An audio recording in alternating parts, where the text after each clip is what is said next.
Okay, Assalamualaikum warahmatullahi wabarakatuh. Okay, hari ni kita akan sambung pelajaran kita yang seterusnya, iaitu dalam jadual berkala unsur, iaitu group 1. Okay. Okay, ini adalah senarai elemen di dalam group 1 metal. Okay, group 1 metal ini dikenali sebagai alkali metal. Okay, alkali metal.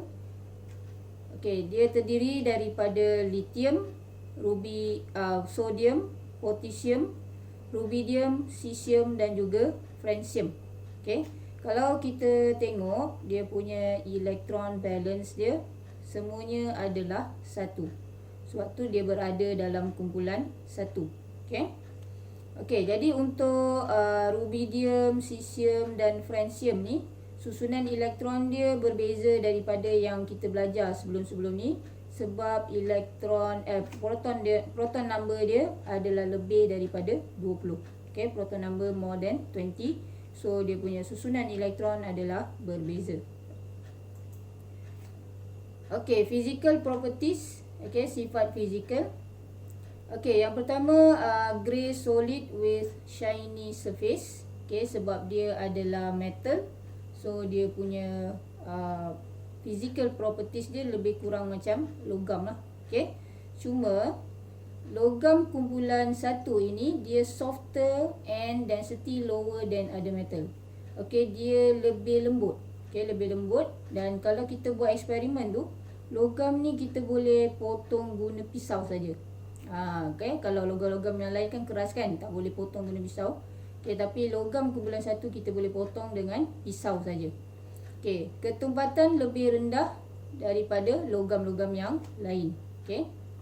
Okay, lower melting and boiling point compare to other metal. Okay, dia punya melting and boiling point, takat lebur dan takat didih adalah lebih rendah berbanding dengan logam-logam yang lain. Tapi dia punya takat didih dan takat lebur ni lebih tinggilah daripada gas, daripada cecair. Okay, sebab dia adalah logam dan dia dalam keadaan pepejal. Okay. Okay, changes in physical properties. Okay, yang pertama sekali perubahan sifat fizik dia, maknanya daripada atas ke bawah, daripada lithium kepada potassium. Okay. Okay, yang pertama atomic size increase because number of shells increase. Okay, size dia menjadi lebih besar sebab bilangan petalanya semakin banyak. Okay. Okay, density increase because mass increase faster than increase in radius. Okay, so dia punya ketumpatan dia meningkat. Maknanya potassium ketumpatan dia adalah lebih tinggi berbanding dengan lithium. Okay, melting and boiling point decrease. Okay, dia punya takat lebur dan takat didih dia semakin lama makin rendah. Okay, because when the atomic size increase, the metal bond are weaker. Okay, metal bond ni kita akan jumpa dalam bab ikatan kimia nanti. Okay. Okay, so potassium dia punya melting and boiling point is lower than lithium. Okay, dan potassium ni logam ni lebih lembut lagi. Okay, boleh potong dengan pisau dengan senang hati. Okay. Okay, chemical properties. Okay, each atom has one valence electron.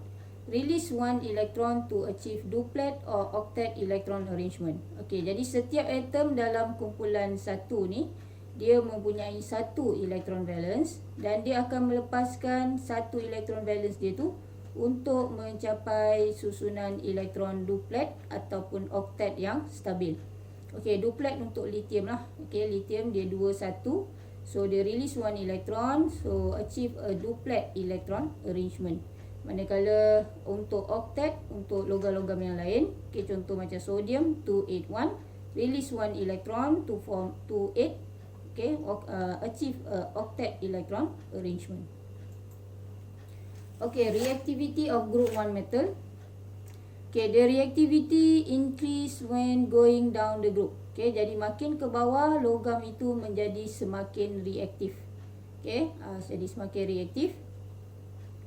Okay, so apa yang dimaksudkan dengan kereaktifan? Okay, reactivity of group 1 elements depends on the tendency to release its valence electron.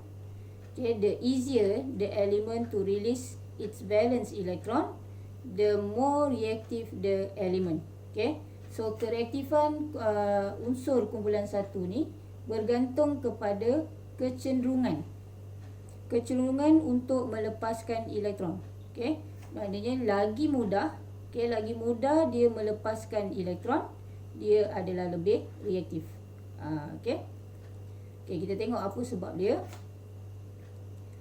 Okay, when going down the group, dan maknanya daripada lithium ke potassium, atomic size increase. Size atom meningkat. The distance between nucleus and valence electron increase. Maknanya dia jadi semakin jauh.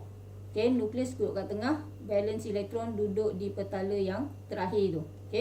Jadi dia akan jadi lebih jauh. Bila dia lebih besar, dia lebih jauh. So the strength of nucleus to attract valence electron becomes weaker.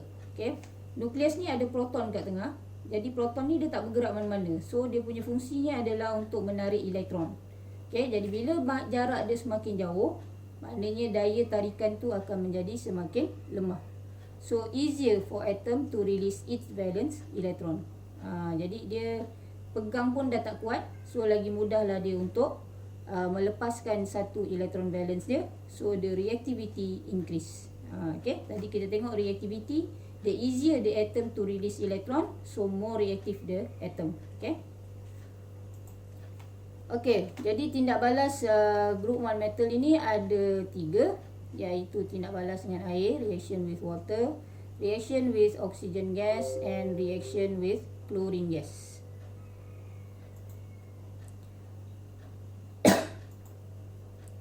Yang ini raja untuk reaction with water. Ni dia punya observation. Kalau kita tengok observation dia, lithium move slowly on the water surface. Lithium dia bergerak dengan perlahan. Sebab kita tahu lithium ni adalah logam yang paling kurang reaktif. Manakala sodium pula, dia dah move quickly. Dia bergerak dengan lebih cepat. Lepas tu dia akan menghasilkan nyalaan berwarna kuning.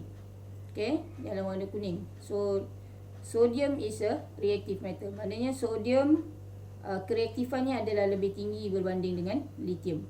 Kita tengok potassium pula. Potassium move very quickly on the surface, on water surface, and produce yellow flame. Jadi potassium bergerak dengan lebih sangat cepat. Maksudnya potassium is the most reactive metal. Reaction of group 1 metal with water produce colorless solution that change the red litmus paper to blue. Jadi logam tadi kan kita tindak balaskan dengan air, dia akan menghasilkan larutan yang tidak berwarna. Jadi air maknanya larutan yang ada dalam basin kita tadi tu.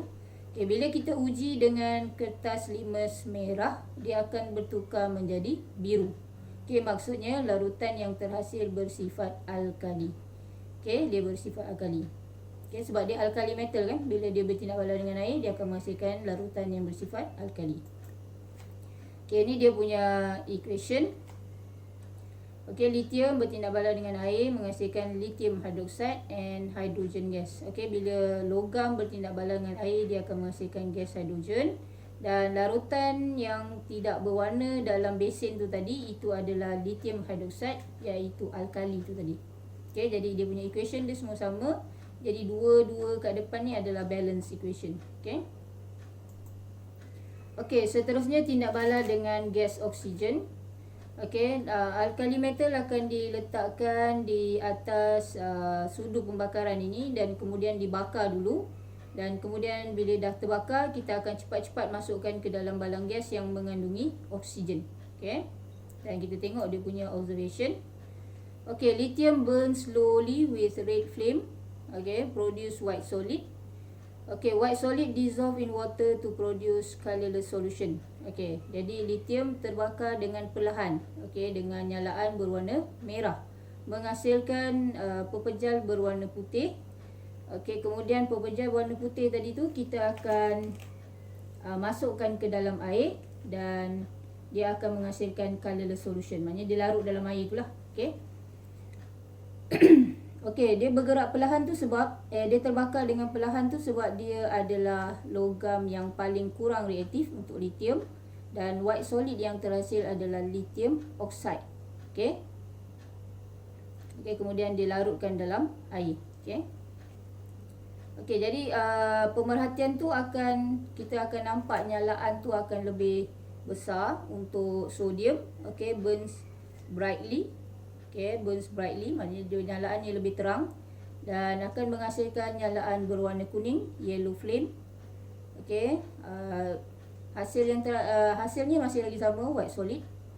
Okey, cuma white solid tadi tu dia adalah sodium oxide. Okey.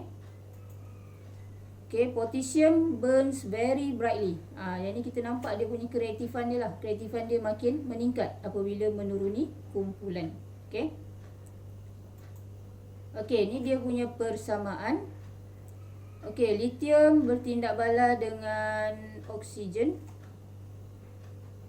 Okey, lithium bertindak bala dengan oksigen menghasilkan lithium oxide. Kemudian white solid ni white solid. White solid tadi kita tindak balaskan dengan air menghasilkan lithium hydroxide. Okey, jadi lithium hydroxide ini kalau kita uji dengan kertas litmus merah, dia akan bertukar menjadi biru. Okey, jadi persamaan dia sama saja untuk semua sekali. Okey. Dan yang ketiga, tindak bala dengan gas klorin. Sama juga, kita akan bakar dulu metal di atas tabung pembakaran ini. Kita bakar kat luar dulu, and then kita masukkan dalam gas jar yang mengandungi gas klorin. Okey. Dan okey, macam biasa, lithium burns slowly, red flame. Okey, white solid is formed. Sodium burns brightly with yellow flame, white solid is formed. Okay. And potassium burns brightly with a purple flame. Okay. Okay, so white solid is formed. Okay, white solid ni adalah lithium chloride, sodium chloride, potassium chloride. Okay, kalau tadi tindak bala dengan oksigen, dia menghasilkan lithium oxide, sodium oxide, potassium oxide. Okey. Jadi untuk yang ini kita tak tindak balaskan dengan air. Okey, ini dia punya equation. So lithium react with chlorine gas. Okey, produce lithium chloride. Sodium tindak bala dengan chlorine gas menghasilkan sodium chloride, dan potassium bertindak bala dengan klorin menghasilkan potassium chloride. Okey. Okey, cikgu rasa tu saja untuk group 1 element. Okey, kita akan sambung dalam pelajaran yang akan datang, insya-Allah.